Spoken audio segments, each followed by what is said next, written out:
Señor y Padre nuestro que estás en el cielo, en esta hora estamos ante tu presencia, Señor. Rogamos que tu Santo Espíritu pueda reposar sobre cada criatura en esta hora. Que podamos sentir la paz que solamente tú puedes dar. Y permite, Señor, que podamos estar concentrados en lo que tú tienes para nosotros hoy. Habla a nuestro corazón y permite que podamos tener mentes receptivas y corazones dispuestos para poner por obra tus consejos. Gracias por dirigirnos en el nombre de Jesús. Amén. Una historia conocida es la que vamos a compartir hoy.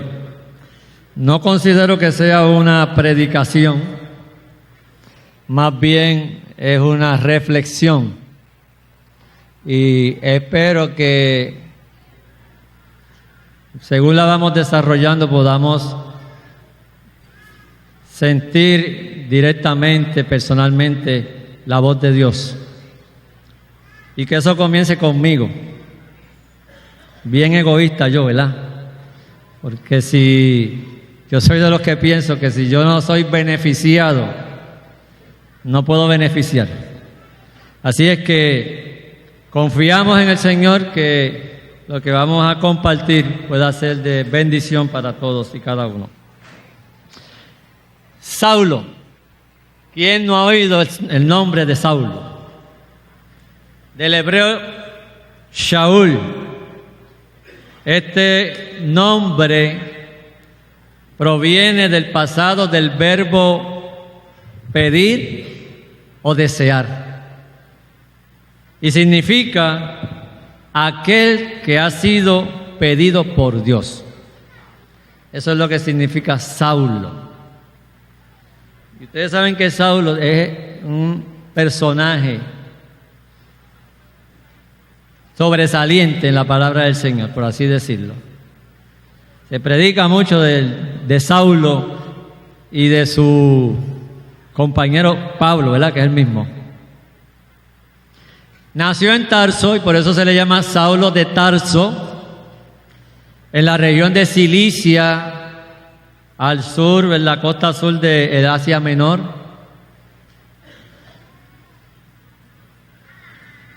Y el hecho de haber nacido en Tarso le dio la oportunidad de estar en contacto con una de las culturas más avanzadas de su tiempo. En Tarso era una ciudad universitaria, una ciudad que se destacaba por su cultura y por su escuela de filosofía. Así que allí había mucho ambiente, sobre todo ambiente del saber.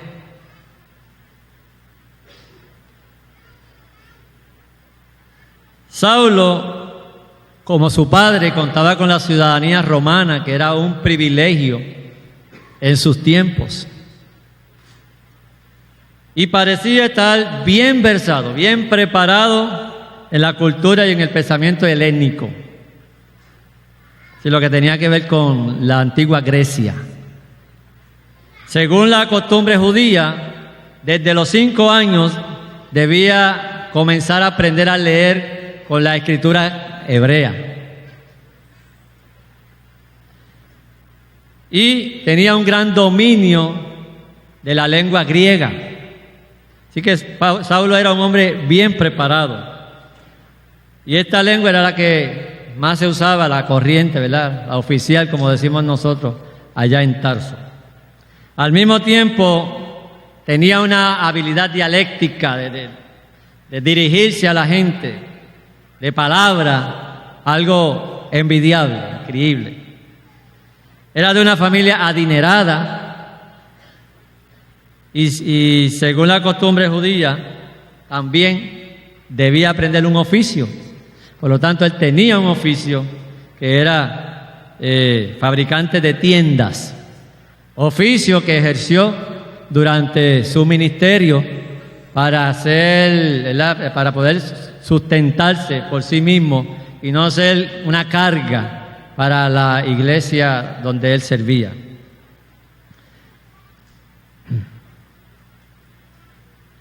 Quizás Saulo se considere como el perseguidor más encarnizado de la iglesia cristiana.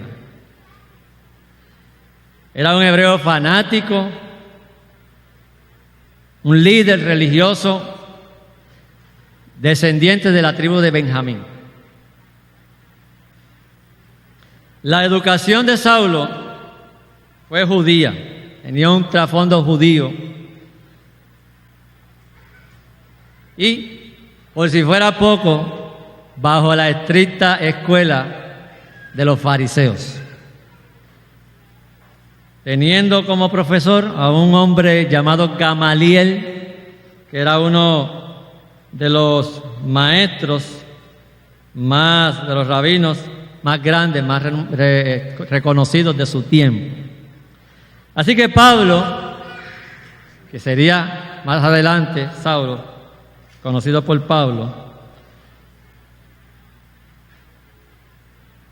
tenía mucho que dar y se preparó bien y era sumamente celoso en lo que él entendía que era lo correcto. Él se daba el lujo de afirmar que no solo era fariseo, sino que decía que era hijo de fariseo, discípulo de fariseo. Él se jactaba diciendo eso. Y era verdad, porque en lo suyo era aférrimo. Se jactaba diciendo también, según en Gálatas 1:14, dice él, palabras suyas, en la práctica del judaísmo, yo aventajaba a muchos de mis contemporáneos.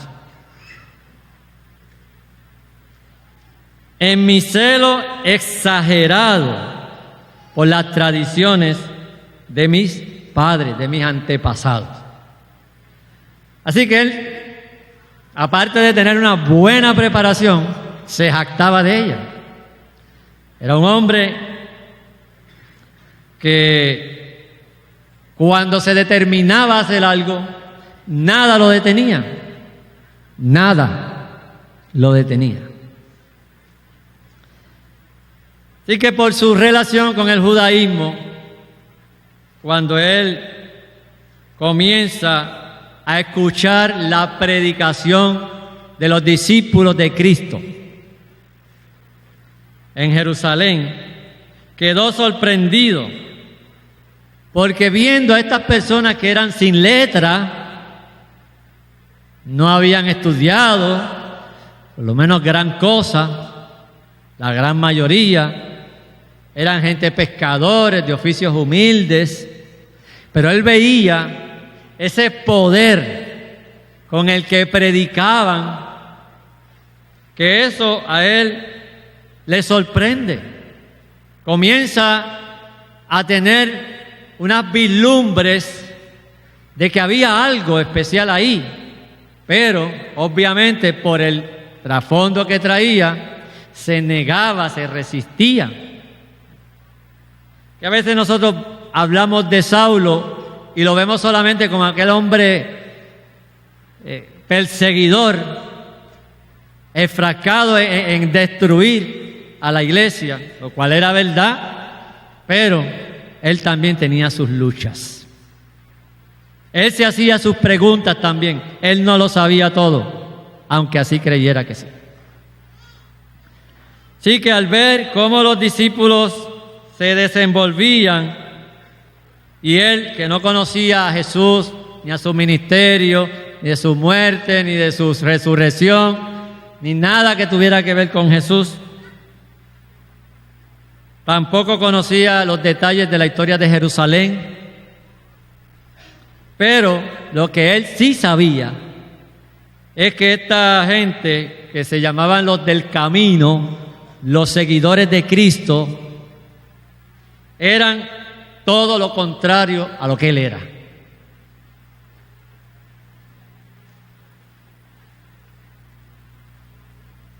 Así que Saulo, que podía relacionarse muy bien por razones económicas con cualquier persona, por razones económicas, sociales, tanto con griegos como con romanos o con cualquier otro gentil. Sin embargo, encontraba en los seguidores del camino que ellos abominaban cualquier tipo de relación con los incircuncisos.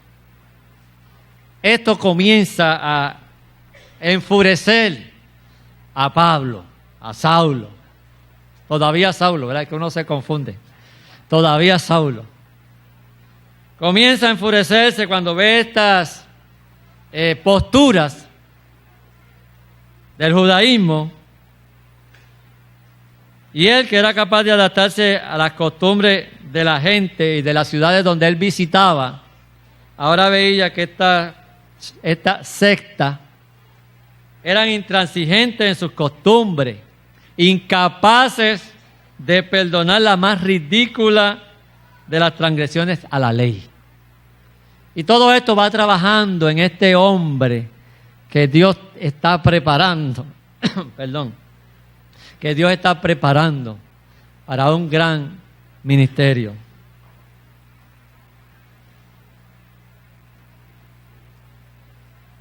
Saulo chocó de inmediato con estas enseñanzas, lo que él consideraba herejías, errores,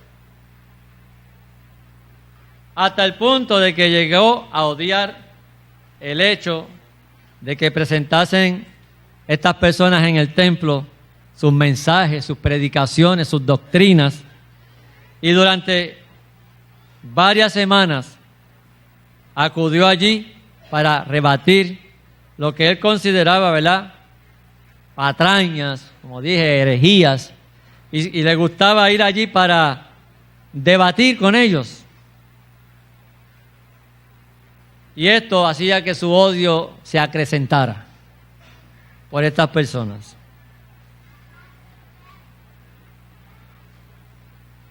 Llegó a incitar a los judíos que estaban en el templo para echar de allí a estas personas. Y todo esto se fue desarrollando a tal punto que llegaron al acto que nosotros todos conocemos de apedrear a ese gran hombre de Dios llamado Esteban. Pablo era testigo de eso, estaba allí, consintió en eso, y Dios seguía trabajando en Pablo. Porque ustedes no piensen que cuando Esteban predicó y Pablo presenció esa escena, cómo Esteban predicaba, cómo Esteban enfrentaba la oposición, sabiendo que su vida peligraba, y sin embargo, dispuesto a llegar hasta el final y ver cómo Dios se proyectaba en este hombre sencillo. Y yo sé que Saulo, estaba recibiendo unas impresiones del Espíritu Santo. Obviamente él era Saulo, y en ese momento, todavía, con todas esas impresiones que él recibió, se resistía.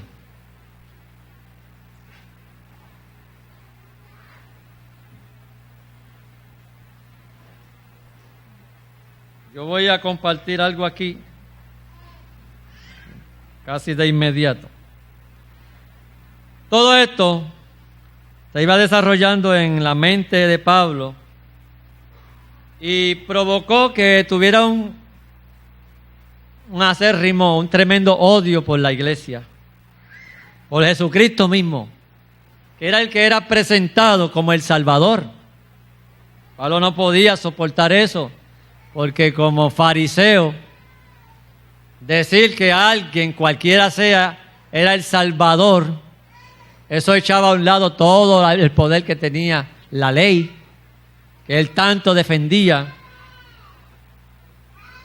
Así que el nuevo grupo del judaísmo golpeaba la esencia misma de la formación judía que tenía Saulo y de sus estudios rabínicos. Se pueden imaginar que Pablo estaba realmente enfrentando a un grupo que él consideraba peligroso. El deseo de todas las gentes, capítulo 12, página 92, dice lo siguiente la viejita. Saulo había tomado una parte destacada en el juicio y la condena de Esteban. Y las impresionantes evidencias de la presencia de Dios con el mártir le habían inducido a dudar de la justicia de la causa que defendía. Fue tanto el poder que Dios derramó a través de Esteban, que este hombre tan preparado, Saulo, llegó a dudar, dice la hermana White, llegó a dudar de la causa que él defendía, de todo lo que había aprendido, de su formación. Dice, su mente estaba profundamente impresionada en su perplejidad. Y perplejidad no es cualquier palabra. Una persona que está perpleja es que está más que turbada. Está confundida totalmente. Dice, en su perplejidad se dirigió a aquellos en cuya sabiduría y juicio tenía plena confianza. ¿A quién ustedes creen que él fue a consultar? A los que lo habían enseñado, a los sacerdotes, a los fariseos, tal vez a Gamaliel. ¿Qué dijeron cada uno? No sabemos, pero hablando en conjunto, dice, los argumentos de los sacerdotes y príncipes lo convencieron finalmente de que Esteban era un blasfemo.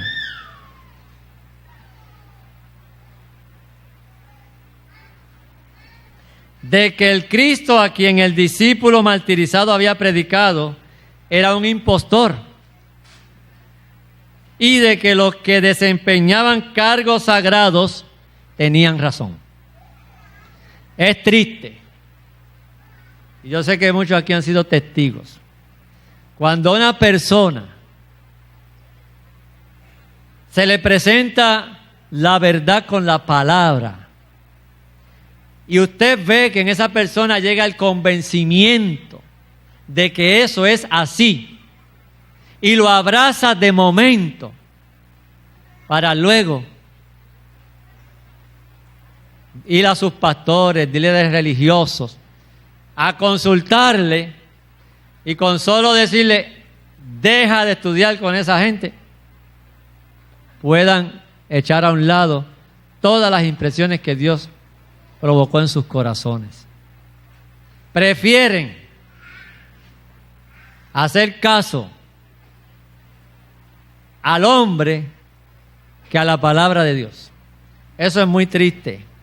Y la verdad que uno se carcome por dentro. Y uno dice, ¿cómo es posible? Pues es posible. Las fuerzas del mal están activas.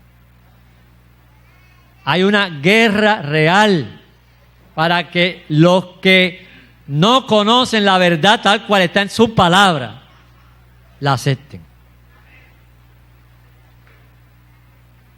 Es duro uno ver eso. Pero como le dijo Jesús en cierta ocasión a los discípulos, ¿queréos ir vosotros también? Dura palabra es esta de ser resistida, dijeron ellos. ¿Queréos ir vosotros también? ¿Y qué dijeron ellos? ¿A quién iremos?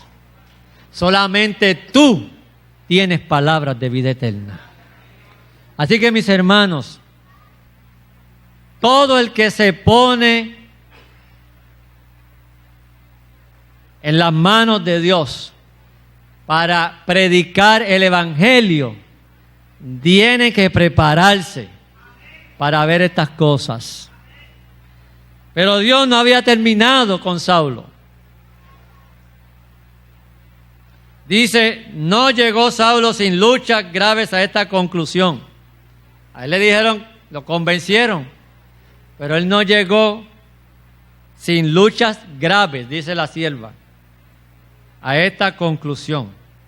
Pero al fin, su educación y sus prejuicios, su respeto por sus antiguos maestros y algo que tenemos bien intrínseco, el orgullo,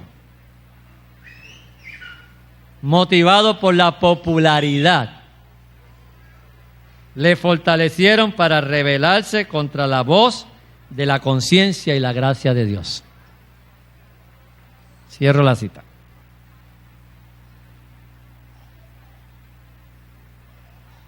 Pero todavía Dios no lo iba a soltar. Con todo ese apoyo que le dio el Sanedrín y los sacerdotes, Pablo se determina a seguir persiguiendo la iglesia. Los discípulos de Cristo, bajo esta persecución, comienzan a dispersarse, a huir. Parecía que iba a llegar el fin para este grupo que se había levantado. Parecía, dije. Si ustedes buscan conmigo en Hechos 8:4, les voy a invitar. Hechos 8:4. Ellos huían, se fueron a diferentes lugares.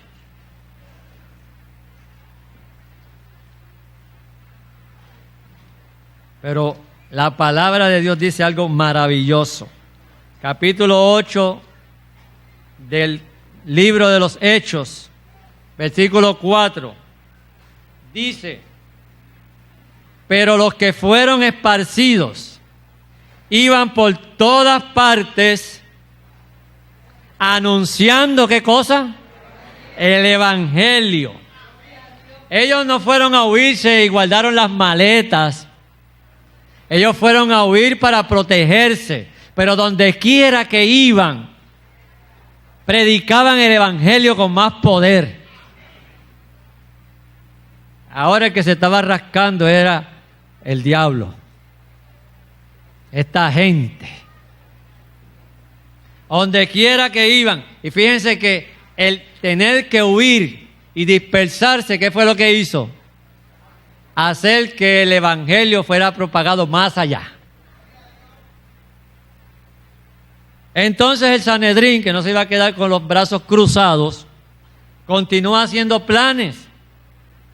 Y es así que Pablo, sabiendo que se iba a ir a esos lugares para tratar de capturar a estos herejes, él se ofrece para ir a Damasco, donde él entendía que habían ido a esconderse un buen grupo. Y allí él, totalmente decidido, pide cartas, como dice el registro, para ir a Damasco y encontrar a esta gente y traerlo a los tribunales para que fueran enjuiciados, donde podían ser puestos en las cárceles e incluso podían enfrentar la muerte. Y Pablo entonces se enfrasca con un grupo de ayudantes para cumplir con esa tarea. Emprende el camino a Damasco. El capítulo 9 de los Hechos contiene lo que ya ustedes conocen, la conversión de Saulo. Sigue él en su lucha Aún en el camino, me imagino que todavía le resonaba en la mente aquella escena de Esteban y lo que él veía, todavía posiblemente dudando en momentos si él estaba haciendo lo correcto, pero resistiéndose a la vez para cumplir a lo que había salido. Y es así como entonces recibe la visita inesperada, donde dice allí que él salía respirando aún amenazas de muerte.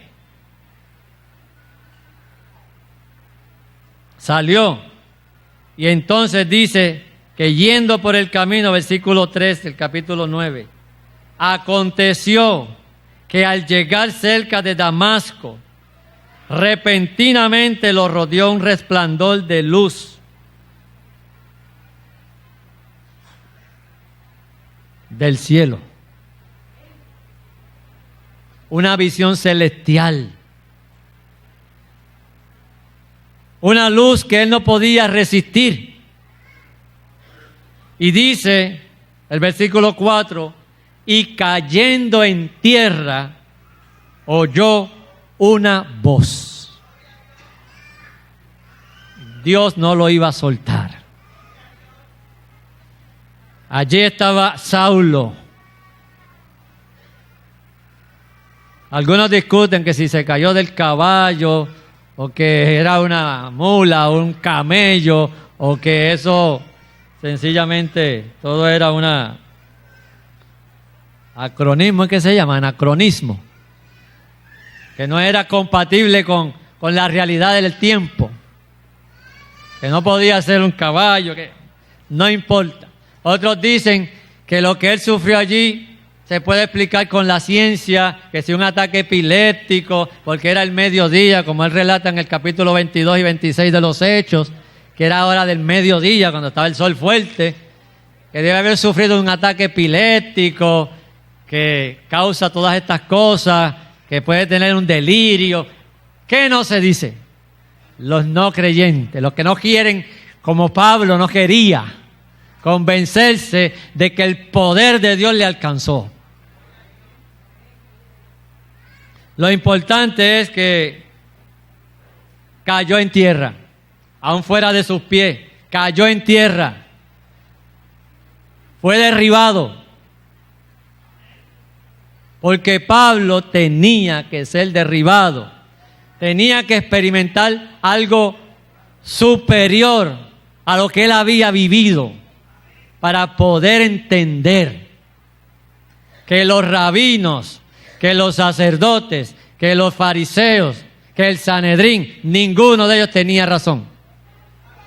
Y ahora, al ser derribado, entonces oye la voz, no cualquier voz.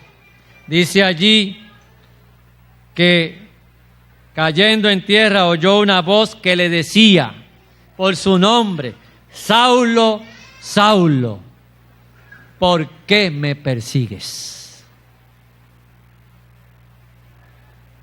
Dios también tiene sus porqués. ¿Por qué me persigues? Es una pregunta directa que requería respuesta. Si es que él estaba seguro, pero ¿saben qué? Ahora es cuando menos seguro estaba él. Ahora de lo que él estaba seguro es que iba en mal camino y que si no se enderezaba, entonces le iba a ir peor. Él dijo, ¿quién eres, Señor? Usted no le dice Señor a cualquiera bajo esas circunstancias. ¿Quién eres, Señor? Reconoció que quien le hablaba era un ser superior, pero todavía estaba perplejo. Él necesitaba entender y Dios lo iba a hacer entender, porque Dios no deja nada a media. Dios le iba a hacer ver que Dios tenía un propósito con él. Y cuando Dios nos muestra a nosotros, mis amados, que Él tiene un propósito con nosotros, más vale que abramos bien los ojos.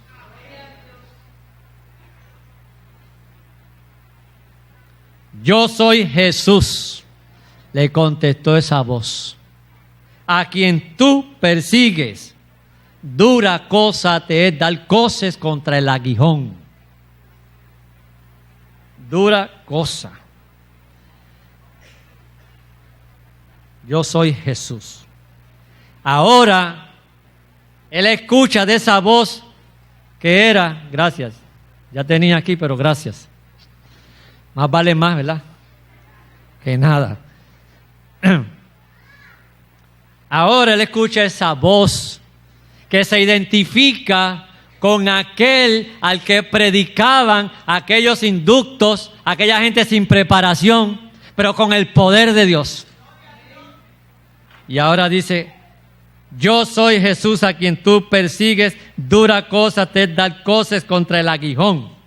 ¿Y cuál fue la reacción de Pablo, de Saulo? Dice allí que él comenzó a temblar. A temblar. Dice allí, él temblando y temeroso, dijo, Señor, otra vez, Señor, por segunda vez le reconoce, ya sabiendo que es Jesús. Así que ahora este Señor cobra un mayor significado, mayor relevancia. ¿Quién eres, Señor? Yo soy Jesús. Y ahora dice, Señor, ¿qué quieres que yo haga? Ya Pablo no podía resistirse. Le llegó el momento de definirse qué camino iba a seguir. Pero ya estaba rendido a los pies de Cristo. Él dice, ¿qué quieres que yo haga? Cuando usted hace esa pregunta, es que usted está claro de que Dios le tiene una misión a usted. Y nosotros, como discípulos de Cristo, necesitamos estar claros de que hay una misión que cumplir. ¿Saben? Hay algunos que no les gusta que le hablen de esto. No les gusta. No quieren asumir la responsabilidad más grande que Dios ha puesto sobre sus hombros.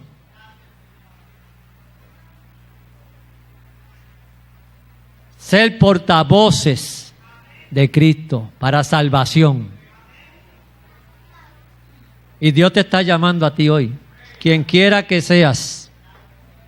Si tú estás aquí hoy, no estás de vacaciones, relajándote, no viniste a disfrutar del aire acondicionado, viniste a tener un encuentro con Cristo. Como lo tuvo Pablo. Necesitamos ese encuentro, hermanos y amigos. Necesitamos ese encuentro. Necesitamos a veces ser derribados para poder entender qué quieres que yo haga. Y ahí comienza el Señor a darle las instrucciones claras, precisas y a mostrarle que Él era el Señor. Le dice a dónde ir, qué hacer. No le dijo que no comiera por 3 días, pero fue inevitable. Fue una impresión demasiado grande, más que la que había recibido antes, por medio de Esteban y de los discípulos y de todo lo que él había presenciado. Ahora era el mismo Jesús el que se le apareció. ¿Cuándo fue la última vez que se te apareció Jesús a ti? ¿Recuerdas qué te dijo? ¿Qué contestaste? ¿Qué hiciste? Así que Saulo sigue sus instrucciones y allá luego el Señor le muestra que Él está al control de todo. Que no importa lo que Él planeaba, que no importa lo que Él hizo, que no importa su pasado, que no importa lo que hayas hecho, no importa a dónde hayas llegado, Él sigue contando contigo.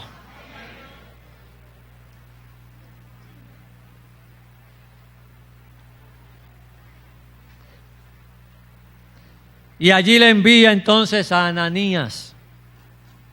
Le da una visión. Dios funciona así. ¿Recuerdan cuando Pedro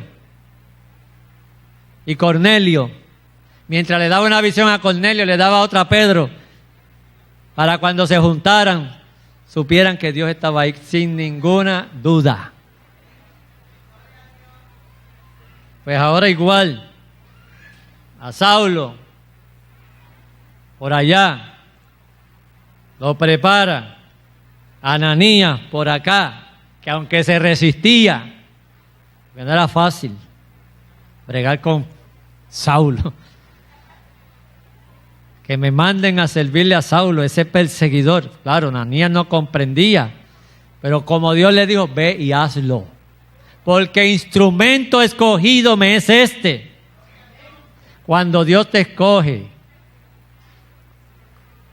Él tiene grandes cosas que hacer por ti y a través de ti. Y allí estaba Saulo, ciego, sin comer 3 días, orando. Y llega Ananías.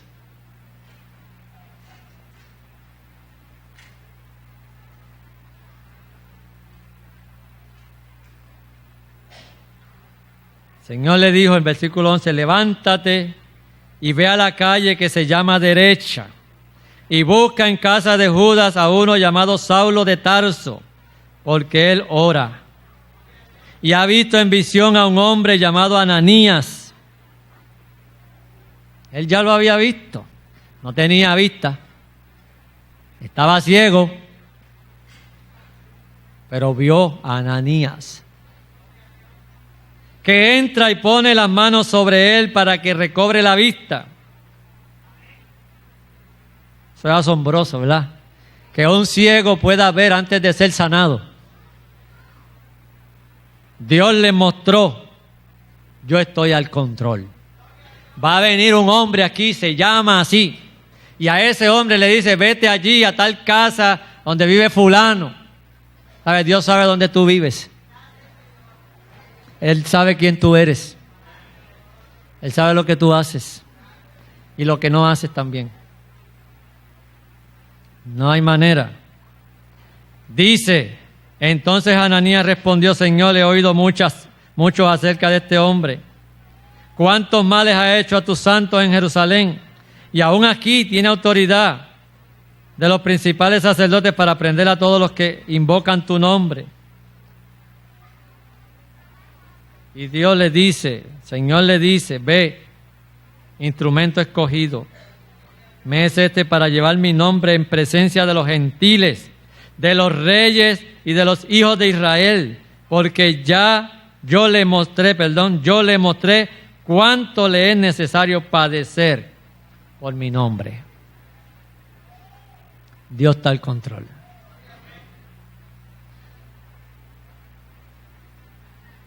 Saulo sigue, después de bautizado, Ananías le llama hermano Saulo.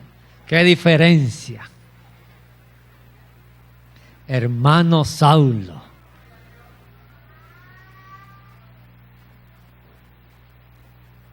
Usted tiene que aprender también a ver a la gente que usted quiere ver siguiendo a Cristo, sirviéndole, a verlos como hermanos.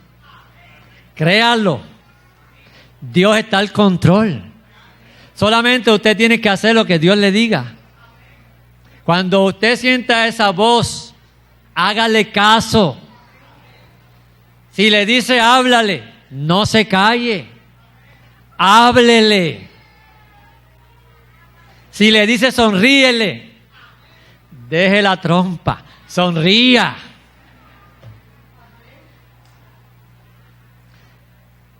Ustedes saben que una sonrisa puede ganar un alma. Es que Dios es grande. Dios puede usar lo que Él quiera. Y tú no sabes lo que Él quiere usar de ti. Así que hazle caso. Sé sumiso. Y ahora le dice, hermano Saulo, el Señor Jesús que se te apareció en el camino por donde venías, me ha enviado para que recibas la vista y seas lleno del Espíritu Santo.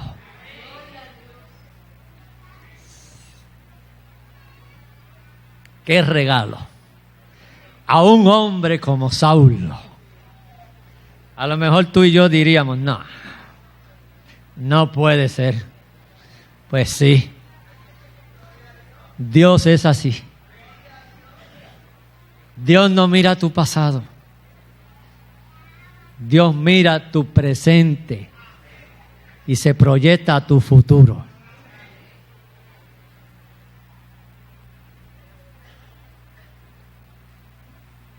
Al instante cayeron de sus ojos como escamas y recobró la vista. Se levantó y fue bautizado, y habiendo tomado alimentos recobró las fuerzas, y estuvo Saulo por algunos días con los discípulos que estaban en Damasco. Y ahí en adelante Pablo se dedica a informarse, a investigar. Cuéntenme todo lo que puedan. Yo tengo que saber. Comience a informarse, mi amado. Tal vez usted no se ha informado tanto como debería. Y por eso, quizás, no sé, estimula, podemos decir, a cumplir con la misión. Comience a informarse. Hay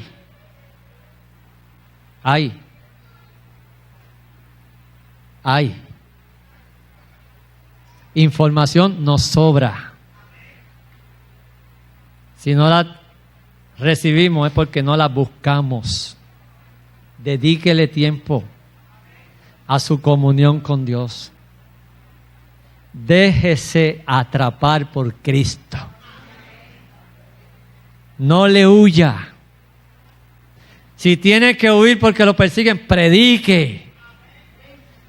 Sirva. Dios quiere hacer grandes cosas en ti y a través de ti. Yo estoy seguro que el apóstol Pablo de aquí en adelante su vida fue transformada totalmente en Cristo. Pablo no hacía otra cosa que predicar el Evangelio de Cristo. Voy a invitarle a ir a Filipenses. Con esto cerramos. Filipenses.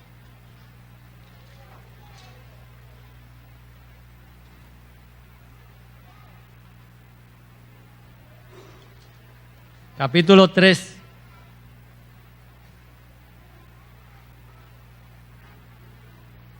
Versículos 7 y 8.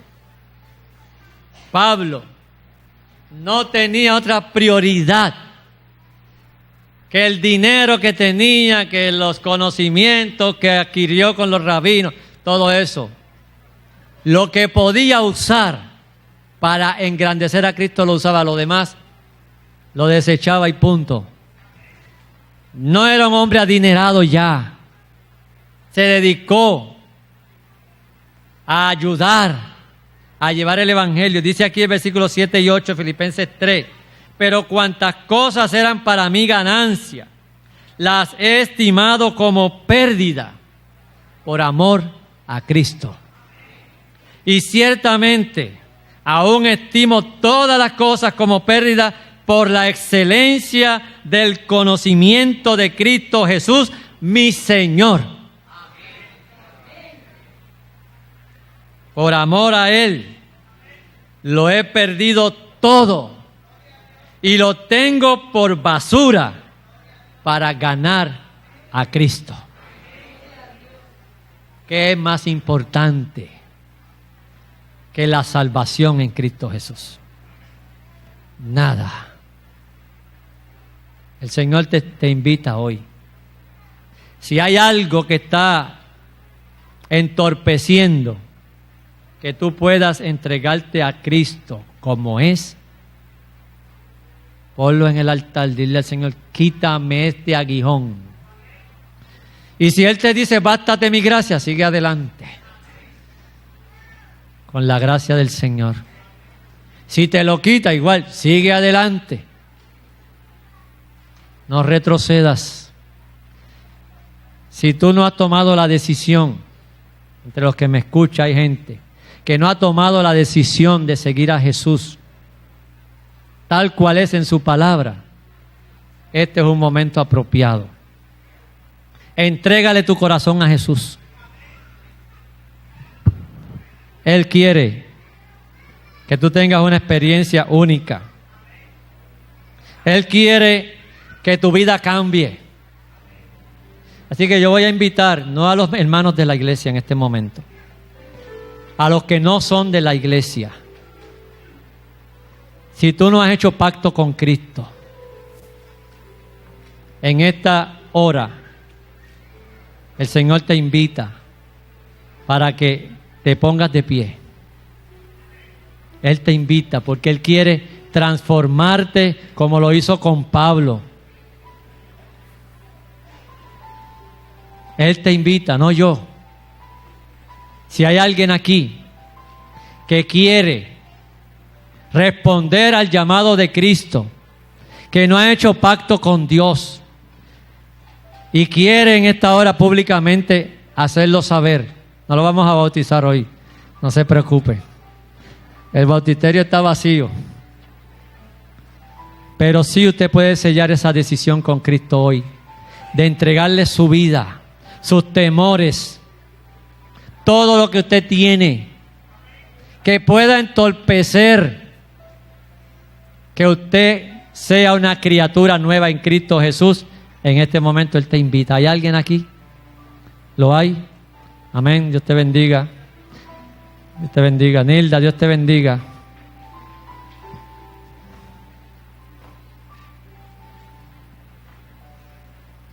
Nilda es mi hermana. ¿Hay alguien más que quiera decirle al Señor hoy, Señor, te entrego mi vida, no puedo más, evidencias he tenido, he retardado este momento, ¿quieres hacerlo hoy? ¿Hay alguien más? No les voy a pedir que vengan acá porque están en el balcón. Ahora no se levantan los de abajo porque no están en el balcón. Pero Dios sabe dónde tú estás. Recuerda, Él conoce dónde tú vives. Él conoce quién tú eres. Y Él te está invitando y tú lo sabes. Así que yo voy a orar. Si mientras yo oro tú quieres ponerte de pie, eso es entre tú y Dios. Hazlo. No retardes. No dejes pasar la oportunidad. Tal vez sea la última, no lo sabemos. La vida es así. Tal vez no tenga otra oportunidad y el Señor te la está dando hoy. Aprovéchala. Si mientras yo oro tú quieres ponerte de pie y quieres decirle al Señor con ese acto sencillo de fe, Señor, me entrego en tus manos, hazlo. Yo voy a orar. Padre nuestro que estás en los cielos, gracias, Señor. Tú eres maravilloso. No hay nada que pueda impedir que tú puedas cumplir con tus propósitos. Solamente nosotros, Señor, en esta hermosa hora, yo quiero pedirte en una forma especial que tú seas tocando el corazón de aquellas personas que sienten en este momento que tú les estás llamando y que no se han atrevido a demostrarlo poniéndose de pie, que tú le animes, que tú le des la valentía para que lo hagan, que puedan tener esas victorias, Señor, que tú rompas las cadenas para que ellos puedan liberarse y que puedan así tener esa experiencia maravillosa de permitir que tú hagas una transformación en ellos. En tus manos los encomiendo, Señor, en este momento, para que tu Espíritu les ministre, para que tus ángeles les cerquen y que ellos puedan sentir tu presencia, como la sintió Pablo, que no tengan la más mínima duda de que tú le estás visitando en esta hora. Gracias, Señor, sabemos que tú llegarás allá. Así también te pido por este joven que se puso de pie en el balcón. Bendícelo en forma especial. Tú sabes, Señor, quién es él. En tus manos lo encomendamos. Glorifícate de una forma especial en su vida. Que él pueda mantener esa decisión y que tú puedas mostrarle, Señor, todo lo que tú quieres que él haga. Así también te pido una bendición muy especial por mi hermana Nilda. Tú sabes, Señor, lo que ella necesita. La pongo en tus manos, Señor, confiado de que tú has de completar la obra que tú has comenzado en ella hasta el día de Jesucristo.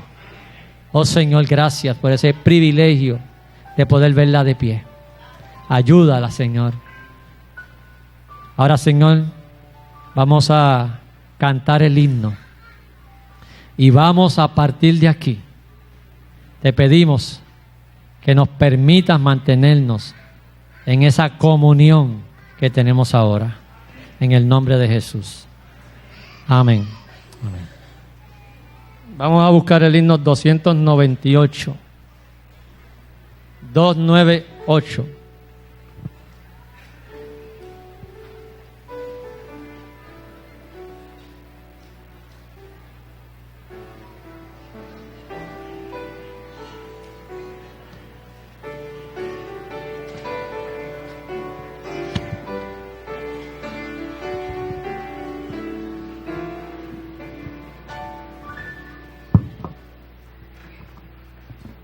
Hay vida en mirar a la Santa Cruz, dice Jesús, miradme a mí. Nada el mundo y su gloria son, el cielo brillante se ven allí. Oh, mirad,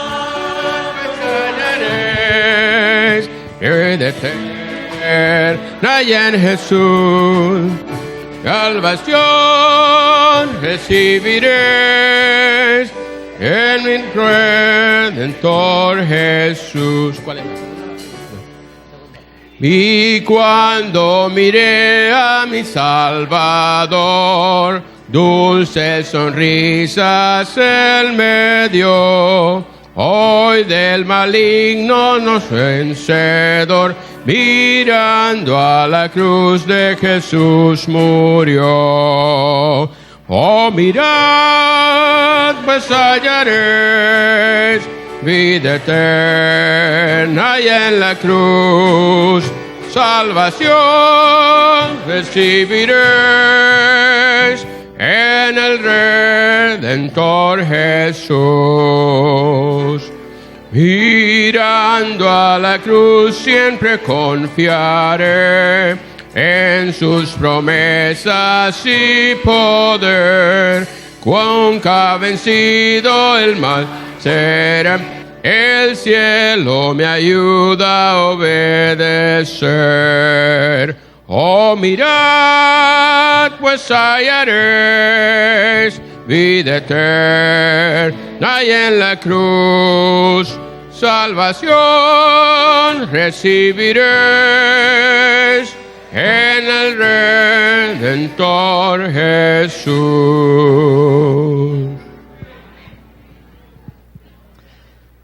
Ahora, Señor, nos despedimos de tu santo templo.